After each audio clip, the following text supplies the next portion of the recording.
नमस्कार मु भगवती पाणिग्राही पुणी मोर आस पढ़ी शुणी शिखा चैनल को समस्त को स्वागत जनाऊँ।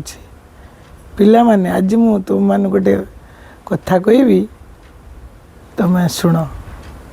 आमे सूर्य भलिया ना माछी भलिया कहल। सूर्य आमको कौन शिखाती? प्रत्येक दिन शीघ्र उठा मने ना शुणीच कि सूर्य केबे कहे न उठिबी एडे सकाळरू देह मोर शीते जाए थरी। माघ मास शीत हो कि बैशाख मासर खरा हो कि आषाढ़ मासर वर्षा हो सबु बेले से ठीक टाइम रे आसी पहुँच जाती नुहे। केते बेले भी तांकर डेरी हुए ना। एवं आउ गोटे कथा होची तांकर किरण से पृथ्वी पृष्ठ रे पकांती। नाल नर्दमा पोखरी गाड़िया सबुथिरु से कौन छाणी पिला माने पानी नुहे।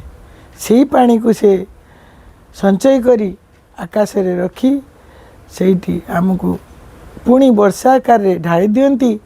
चाषी माने से उपकृत हुअंती, जीव जगत उपकृत हुअंती नुहे। किंतु माछी कौन करे सब खराब जिनस बसे।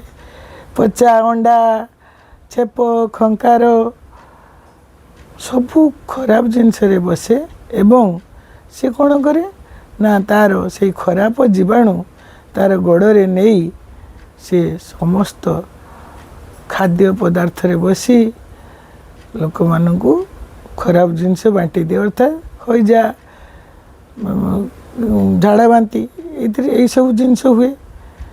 तेणु आमे सब सूर्य भलिया पिला माने जीव जगतर उपकार करने से जमती पानी छाणुचंती एवं आमको आलोक प्रदान करचंती, खरा प्रदान करचंती। तांको बिना आमे गोटे मुहूर्त भी बंची पारिबानी। तेणु तुमे एमिति हेबो जेमिति सबु बेले तुम माने लोक माने तुमको खोजिबे से पिलाटी एते सुंदर, तार कथा केते सुंदर, तार चाली केते सुंदर, तार सबू काम आम पाई सुंदर। तेणु आमे सब बेले सूर्य भलिया पिला माने एति कही रहूची। भाबुची तुम मो कथाटी को ग्रहण करी कार्य रे लगेइबो।